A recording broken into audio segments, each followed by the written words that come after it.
reflections of the moon in water. And the annotations to Tsong-kha-pa's stages of the path say, though not shifting from one spot to another. Now,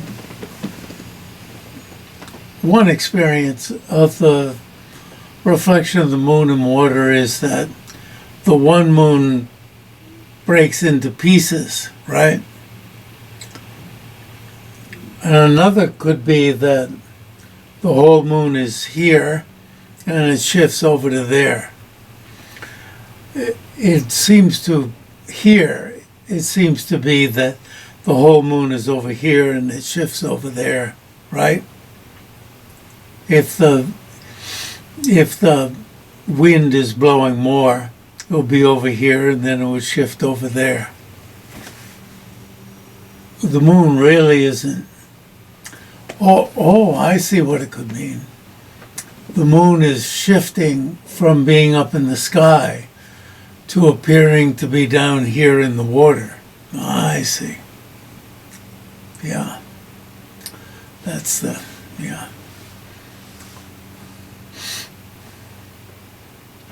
That's what it's appearing to be. What is the so-called scientific description? Or even, is it rays of light that are coming from the moon and appearing down here? But this is saying the moon is shifting from being up there to down here. Which is, of course, that the experience, I don't know, that wasn't my experience. The one I keep telling about is walking in the woods and seeing the reflection, and I thought that was the moon. Until I realized it was calm water in a lake on the property where I was serving as a tutor to some dyslexic, especially to two dyslexic boys, at a time when I didn't know the word dyslexic.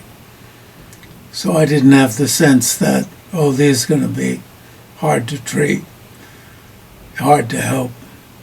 I just figured out what their problem was and helped them with it and got them over it. Relaxed them.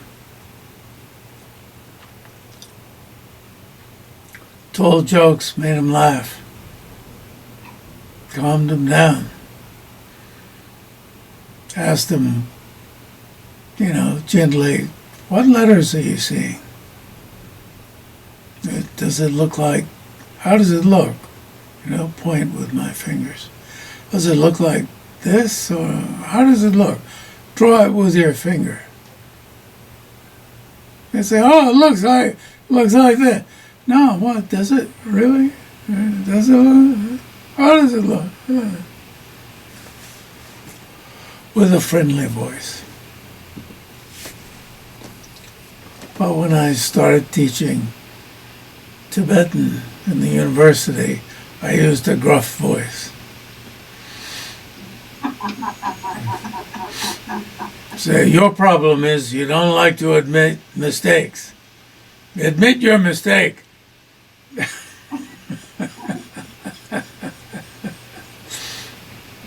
And then later on I realized, what I had to do was admit my mistakes, which were plentiful.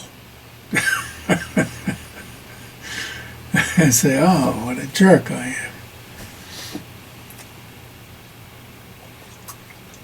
Which was so plentiful that make a joke out of it. and mirages. So that's what that one is. So whatever way.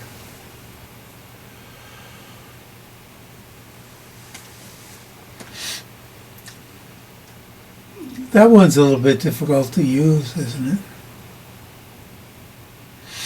You know, in terms of common experience, since we understand it so easily. Mirage, when you're driving, you might say, oh, there's some water over there. We can get something to drink over there. Or as I've said, when you come to these fantastic lakes in Tibet and figure, oh, we'll drive another 10 minutes and we'll get there. You drive 10, you don't get there. You drive 20 minutes, you don't get there. You drive 30 minutes, you don't get there. You drive 2 hours and you don't get any closer. And then you say, we're not going to get there. Fortunately, we didn't get out to walk.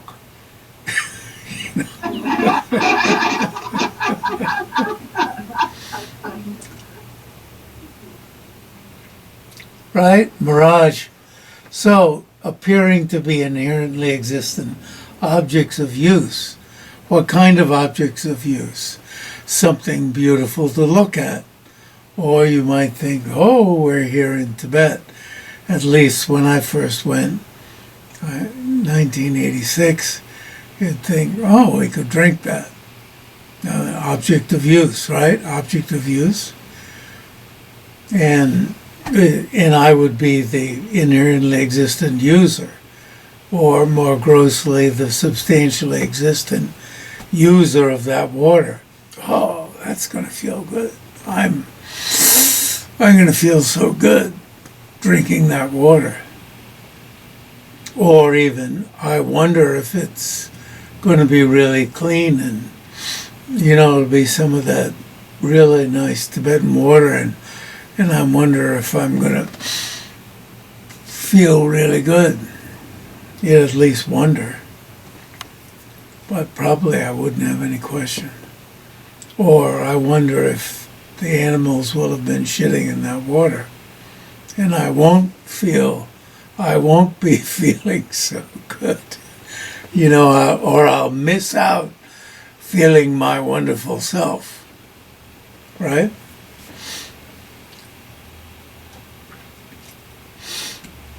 So, objects of use and the user of the object of use.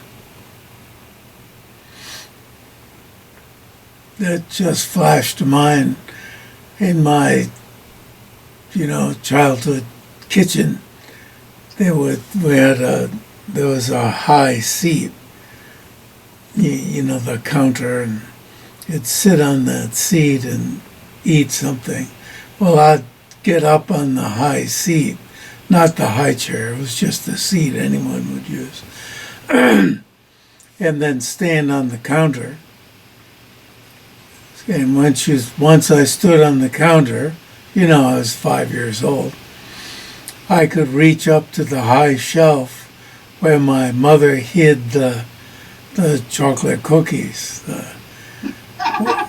She bought the special brand, she considered it special, Hydrox. The 2 layers with the sugar in the middle. And then I'd twist them and I'd scrape off the sugar part. And I wouldn't put the chocolate part back.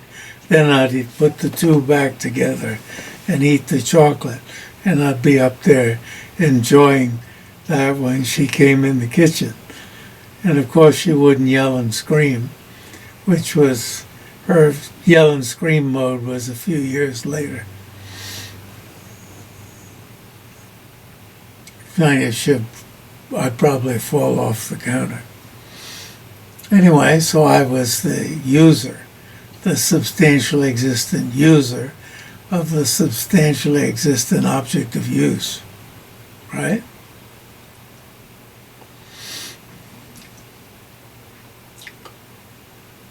but not established from their own side as objects of use in accordance with their appearance.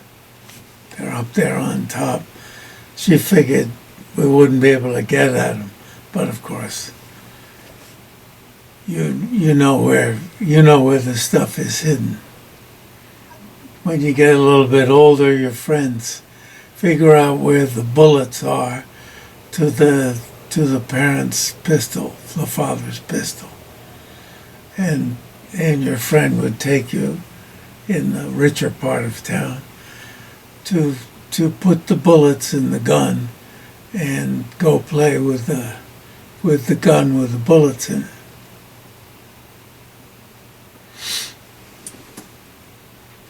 Just as the moon what? That as a kid? Excuse me? You did that as a kid? Yeah. And I could go on and tell you another story about what a jerk I am, but maybe I shouldn't. Put one bullet also in the gun, put it up to your head, and pull the trigger. Russian roulette. Yep. If you pull it this way, probably when it went off, it would go like that. We didn't know that. The force of the gun. Learned that later, but I didn't do it later.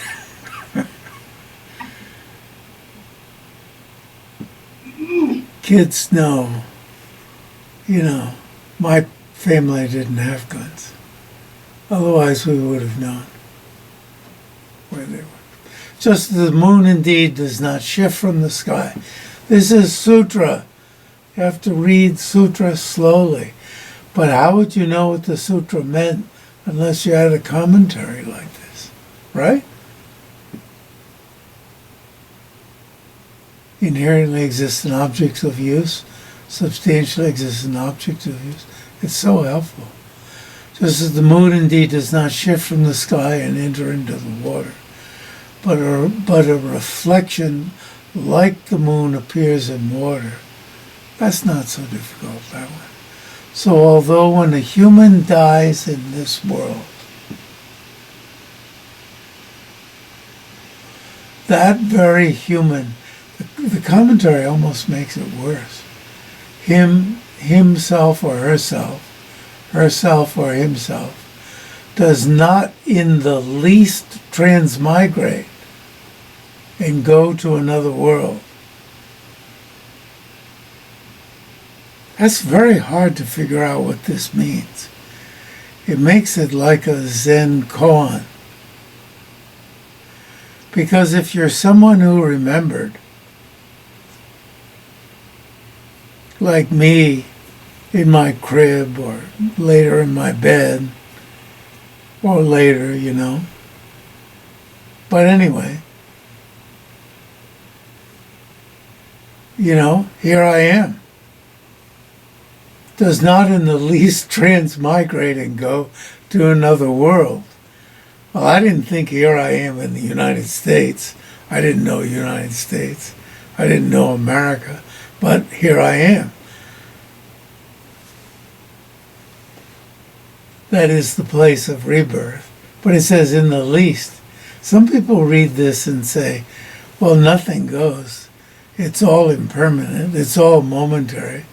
So they read this and think nothing goes. And in the consequence school, they say the mere I goes. I know exactly what that feels like. Here I am, Here,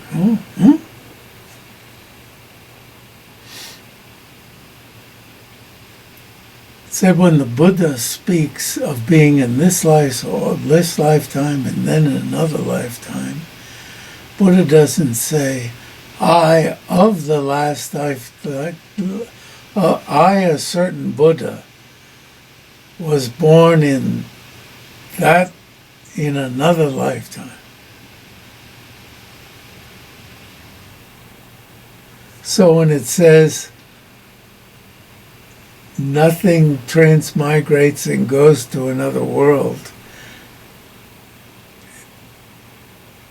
It doesn't mean you can't remember, can't even want to have the big things you had in the previous lifetime. Doesn't mean that. But it does mean, like what the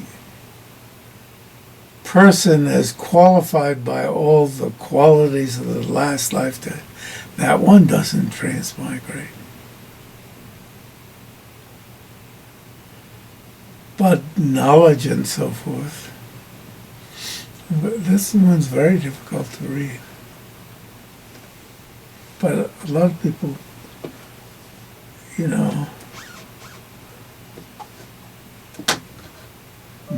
make the mistake as if nothing transmigrates. It's just one moment of dumb consciousness, or brilliant but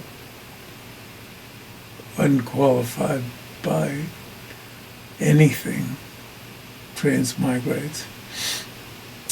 Can I ask how much of the personality transmigrates? Or this is... Oh, a whole lot. A whole lot.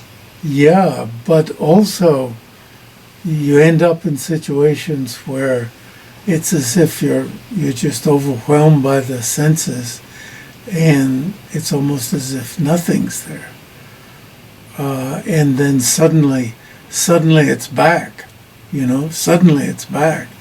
Just as when we're going around during the day, and you suddenly remember your practice. Oh, it's almost like I'm supposed to be patient. I'm supposed to, you've lost all of you. It's as if there are gaps when you're in amnesia, as if all of your practice has been gone, and you're just staring at your plate of food, shoveling it in like an, shall I say, asshole. But and your mouth is your asshole, and your mind has become asshole mind. I'm speaking figuratively, of course. Where is ravenous, with no thought of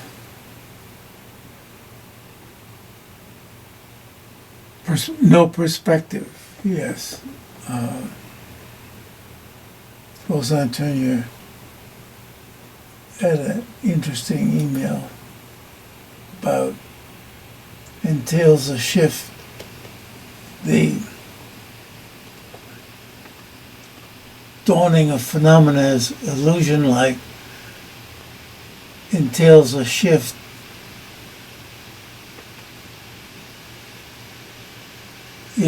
in perspective.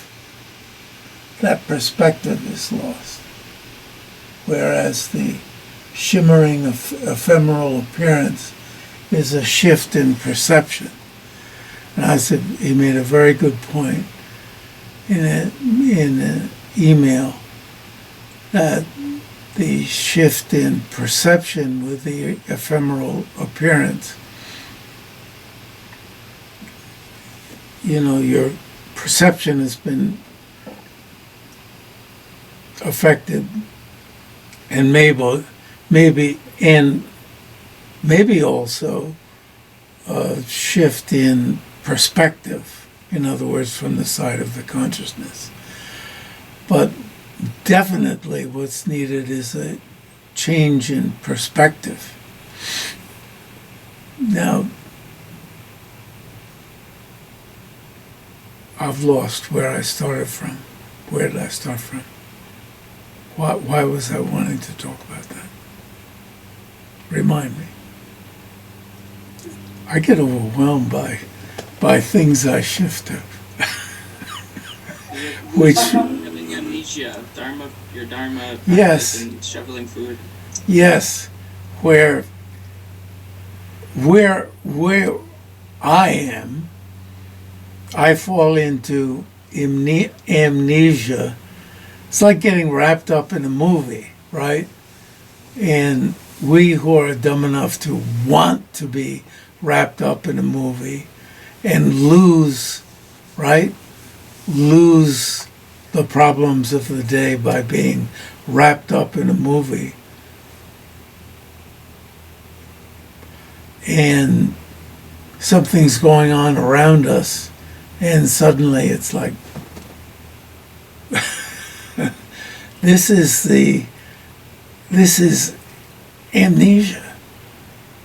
amnesia of our practice.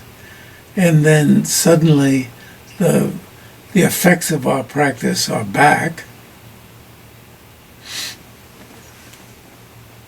and we're bobbing in and out of our practice. It would be interesting to follow, to make notes of how long we're bobbed out of our practice, how long we're bobbed into, to look at it as bobbed out of our practice, that perspective, or to look at it, how long does it take to bob back into? I don't know whether it's from our books, but, a cat is ready to pounce. Or does the cat go to sleep and it's not ready to pounce? Just plain not ready to pounce. When our predispositions are right there,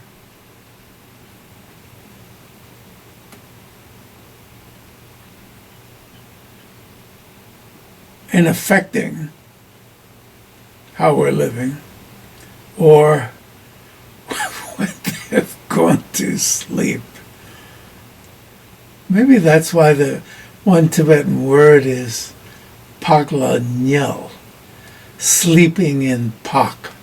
Pakcha is predispositions, sleeping in the predispositions. The predispositions really have to, it's like somebody has to come and go,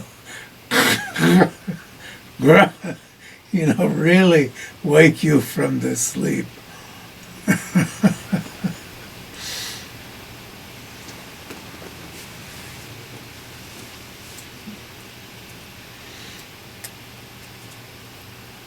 Kind of frightful, isn't it? That's why in the 6-session yoga, we're supposed to, do it 6 times a day. And wake up 3 times during the night, space them out during the night, and then space them out during the day. Why? To keep refurbishing. The actions done by that human. Now you see, it flips back. You see, this is the koan. The koan flips back on you. It's almost as, there's nothing transmigrates. And then it says that the actions done by that human are never wasted.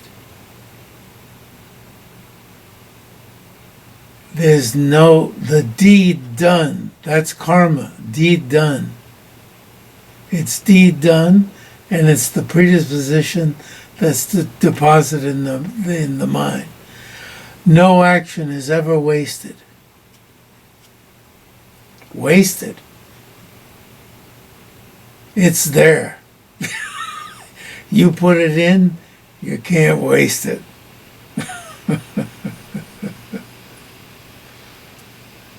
Ripening as effects projected by the white and the black. I used to being in America that's never faced its, as the Christians say, original sin. Never faced it. It's just beginning to face, but still hasn't faced. So using the words white and black, even in translation, I felt can't be used because it immediately, you're talking about, you're bringing up all sorts of deep-rooted problems that make people go nuts. But at the point when I was doing this, okay, it says white, put in white. White virtues and these things in brackets are from the Chendo, the annotations. White virtues and black non-virtues. This crud that's put in the mind, and that is so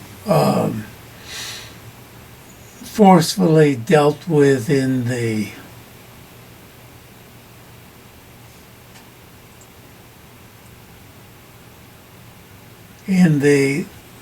non-Indian, non-Buddhist systems that are through one language. So sometimes I can deal with it in one language and not others. Difficult asceticisms in which you're burning out these cruds, and which are dealt with in tantric rituals, in which you're, through blessings and poundings with light are,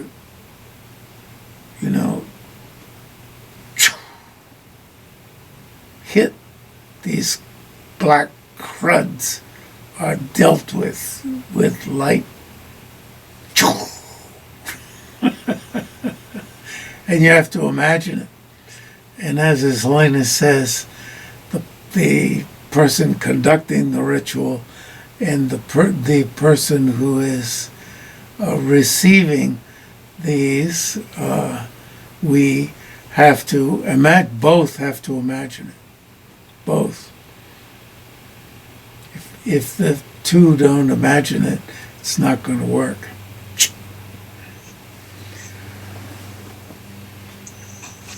In the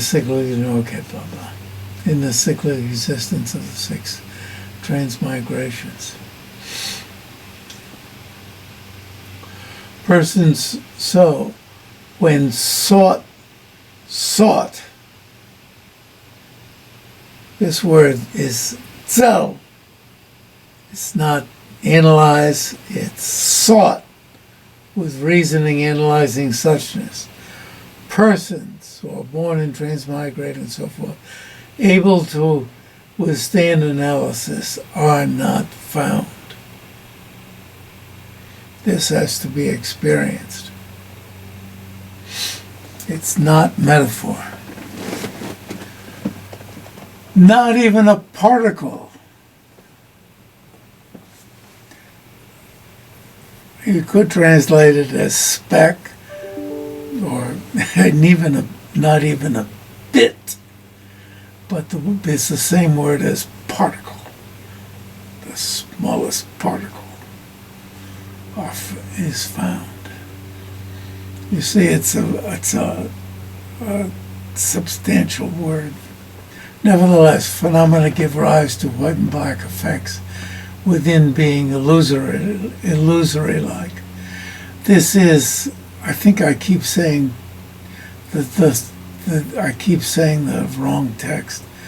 This is Tsong-kha-pa's middle-length exposition of the path. Sometimes say the right text, sometimes I say the wrong text.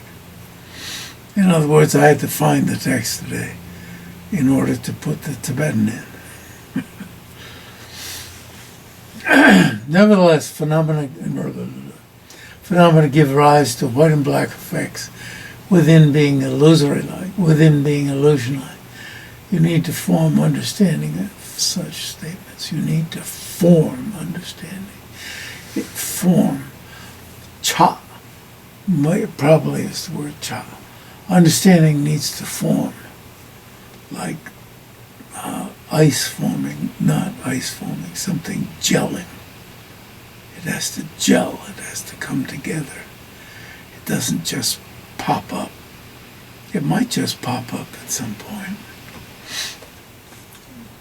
Instead of sustaining a meditative equipoise, setting. This is Shakpa. Setting. Doing it the right way. Instead of doing it the right way, penetrating the mode of being, how things are. Some do it the wrong way. He keeps dumping on this. Which is nice. Gain stability of one-pointedness. That's needed. I see when we translate in the Uma Institute, there's highly philosophical stuff. There's always something right within the wrong view. So we put that in blue. And we put the wrong stuff in red.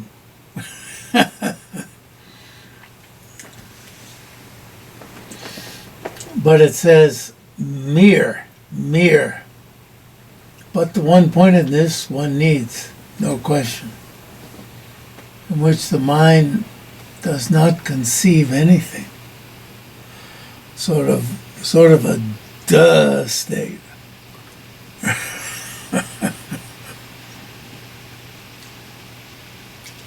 And when they rise from it, through its power, this does state, not conceiving anything, not figuring out anything. You know, it's not this, not that. What does Mipam Gyatso have to say about that? Through its power, appearances of mountains and so forth, right? When you take appearances of mountains and so forth. Rather than appearing as they did before as hard and obstructive. Now remember, Genenotra says, well, you've got to have, at minimum, you've got to have this. Otherwise, you probably couldn't get an appearance of an absence of inherent existence. So he puts this in context. Rather than appearing as they did before as hard and obstructive, appear insubstantially like rainbows or light smoke. And even this, okay, we've handled this. We've read this before. But now when you read it, this is not illusion-like appearance. This is not enough. Genenotra says, this is not enough. Tsong-kha-pa is saying. These are appearances empty of gross obstructiveness. Gross obstructiveness. Oh, is there subtle obstructiveness?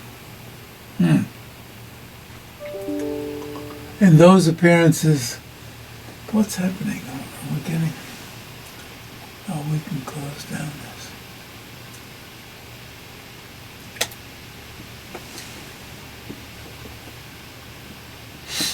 I yelled at one of my students one day. He was getting emails. Every email that came in, it was going, wait. Yeah, what are you doing? Trying to distract yourself?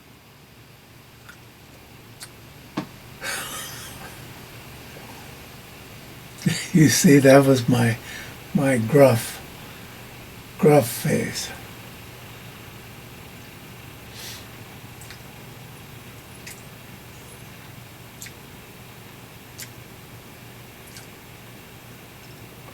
And those appearances of objects are not the dawning as empty of inherent establishment. God, we'd have to have three colors, wouldn't we?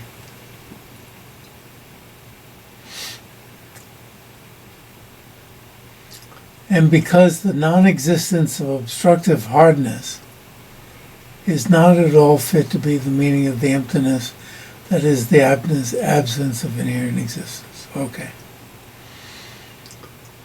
And of course, if you wanted to meditate on the emptiness of inherent existence of a rainbow,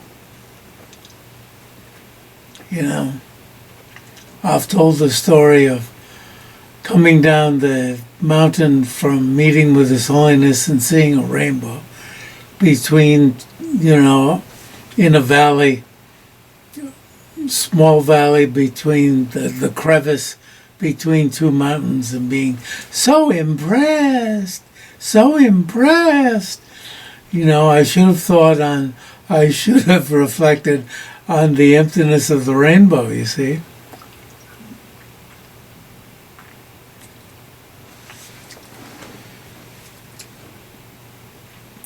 And then when you take obstructive objects as your substrata, the basis that you're meditating on,